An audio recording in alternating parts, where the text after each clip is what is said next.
Yup, yakisoba ang lunch ko ngayon. Actually, kumuha pa rin ako ng rice ko. And merong wakame soup. Cherry for dessert. This is potato. Di ko alam kung anong luto yan. Ayan. Pinainit ko konti. And may tira pa akong coffee this morning. Kaya tutuloy ko na lang inumin.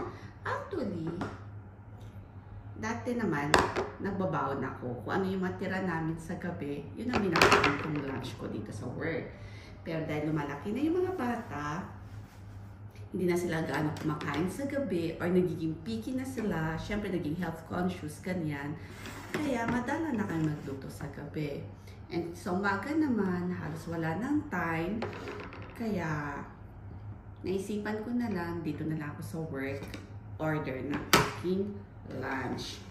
Kasi sayang kapag may mga natitira kaming ulam sa gabi, yun na rin yung binabaon ko kasi na pinaka-obento ko for lunch, ganyan. Eh, gaya ng sabi ko, wala nang natitira. Minsan ayaw na rin ng mga bata na kumain sa dinner, ganyan. Kaya nangyayari niyan, kami mag-asawa ko, anong meron na lang minsan, tinapay na lang, ganyan, kung anong mapika-pika. So, minix ko na yung mayonnaise sa aking yakisoba. Ano ba yan? This is already carbs, diba? Pero kumuha pa rin ako ng rice. Naging ano ako rice is life, ika nga.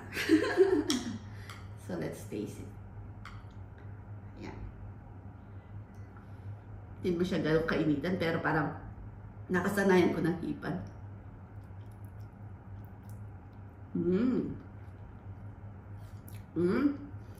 Na-overcook yung yung miyan ng pasta, very soggy. Hindi ko siya gusto pagkaluto.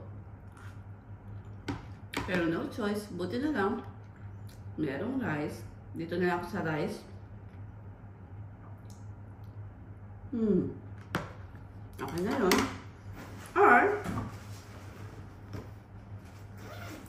alam nyo, napagka-girl scout din ako. May baon pa rin ako. Tinapay. Actually, itong bread na to is breakfast ko sana. Kakainin ko siya habang nag-drive pa kasi sa work. Kaso nga lang, kasama des. Ayan, may kasama na ako. Kaso nga lang, hindi ko siya nagawang kumain kasi nag-live ako this morning. Gana taster. Wakame soup. Tama lang. So, paano yan?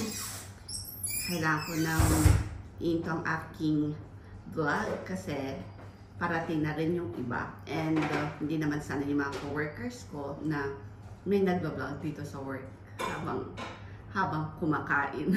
Ako pa lang yata gumagawa nun dito. So, isang subo ulit.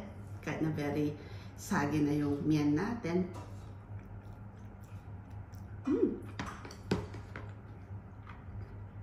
Still, pwede na rin kasi gutom ako Ang dami kong pinaliguan ng mga alaga namin. Kaya kailangan ko talaga itong mga carbs. Kasi mahaba-haba pa yung oras ng aking trabaho. So, hanggang sa muli. Thank you for watching. Till my next vlog.